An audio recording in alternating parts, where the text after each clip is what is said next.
fired upon American militia at the battles of Lexington and Concord. So the Congress now is here, instead of looking for peaceful negotiation tools, they're kind of at the head of a war, even if unofficial. And so one of the things they have to debate is rather, do they actually appoint a commander to head this supposed army that is now around Boston? And so they eventually decide to do so, with John Adams of Massachusetts standing and rising and nominating the one gentleman in the room who happened to be in military attire. Anybody know who that guy's name is? George Washington. George Washington was nominated in this room, and he told the Continental Congress that he did not feel up to the command. That is one of the greatest understatements in history, in my opinion. Now, they have appointed themselves the head of the Continental Army. They have a commander there now. Another thing that they need to decide, are they going to continue to try to pursue peaceful measures, or are they going to continue to pursue more warlike solutions, or maybe even go for a more radical idea for the 1775 year of independence? And there were still a lot of people in this room, like John Dickinson of Pennsylvania and Robert Morris of Pennsylvania, who did not want to pursue independence yet. They wanted to try one more thing. And so what they came up with was called the Olive Branch Petition. The Olive Branch Petition was one last gasp at peace, one last attempt. It would be sent over to the king, and it called for a restoration of colonist rights as they were before the 1765 standback. Let's just say that when the petition gets over to England, the king does not even read it. So it is rejected. When the colonists hear about that, and it comes back here to our shores here, the debate starts to turn into when should we declare independence, not necessarily should we declare independence. And so we see here, in June of 1776, a delegate from Virginia named Richard Henry Lee rises from his seat, and he says the following resolution: resolved, these united colonies are and of right to be free and independent states. They are absolved from all allegiance to the British Crown.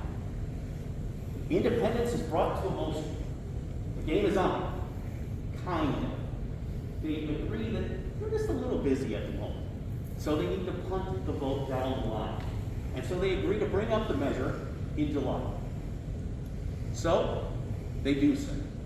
But they agree to have a committee of 5 men meet to write a possible Declaration of Independence.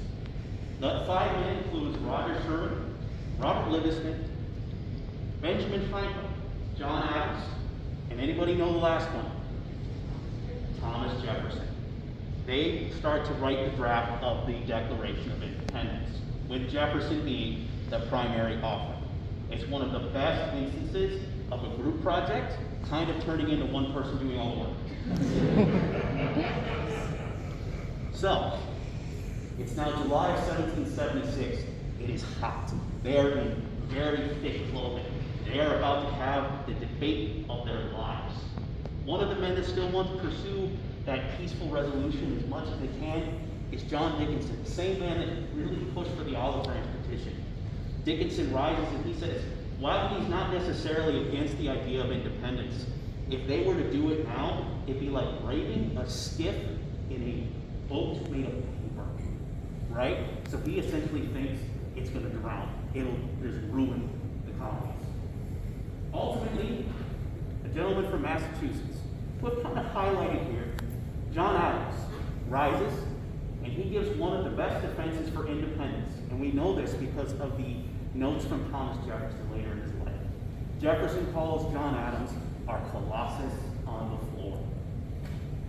And ultimately, they vote for independence. Anybody have a guess for what day they vote for independence? It's in July. Wow, everybody knows it already. July 2nd. They vote for independence on July 2nd. They then take 2 more days to discuss and edit the draft that the Committee of 5 wrote up. And then on the 4th of July, they adopt that draft. They adopt the text of the Declaration of Independence, which is then sent out to printers throughout. But that's not the only thing they're at the head of. You know, It's one thing to declare independence, but it's another thing entirely to actually run with it. You need to have a form of government, especially if you're going to be at the head of a war. So the next thing they actually have to do is form a government. And the first attempt is called the Articles of Confederation. And the Articles, let's just say they're a little bit different from what we're used to. They only had a legislature. So there was only Congress. There was no president, no Supreme Court, none of that.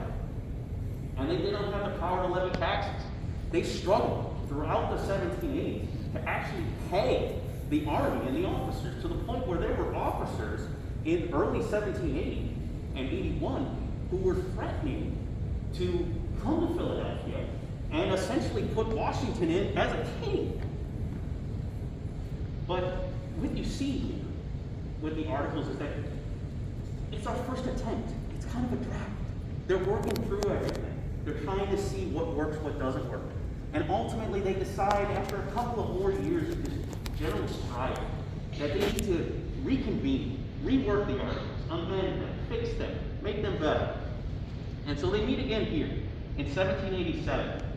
But things kind of change as well, because when they meet here, Virginia delegates rises up and introduces the Virginia Plan. Essentially, it calls for a complete scrapping of the Articles, starting fresh. You ever have that in your life where you can't fix something, and you try and you try and you try, but no matter how many times you fix it, you just need to get rid of it and start fresh? That's what they essentially said here in this room.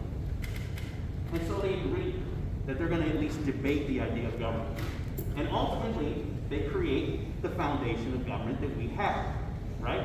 They would have debated over the issue of should there be a president. They would have debated on if there should have been a Supreme Court. They would have debated about Congress and what does it look like.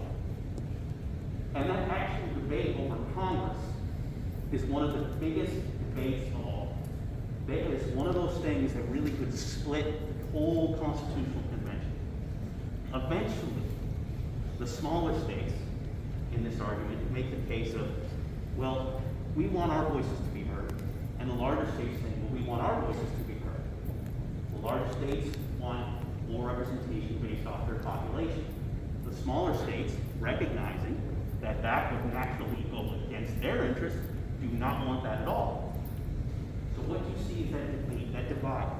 And ultimately, it creates the Connecticut Compromise, which was introduced by Roger Sherman, one of the same members of the Committee of Five on the Declaration of Independence Act.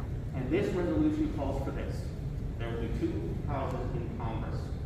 One, elected directly by the people, and we know that as the House of Representatives. That will be the chamber that is based off population. And the second one will be called the Senate, or ultimately become the Senate. And that one will have two members per state, no matter what. So the small states can be protected in having their voices in the Senate, while the large states still get their voices in the House of Representatives. But there is still one more story here before we kind of wrap up everything. You see the chair in the back. This is one of the few things in this building that I can tell you with absolute certainty was here during the founding. This chair was the president's chair during the Constitutional Convention. Anybody want to take a guess who was the president of the Constitutional Convention? Gentleman from Virginia, head of the Army, George Washington. I was thinking. Another delegate from Pennsylvania was Benjamin Franklin. Do you see the half sun on the back of the chair? Benjamin Franklin, at the end of the Constitutional Convention, he essentially gave a quick little speech saying that while he did not agree with everything in the Constitution of the United States, he still thought it was as close to perfect as they could get. And then off the cuff, he kind of mentioned as well that artists struggle to show the difference between a rising and a setting sun.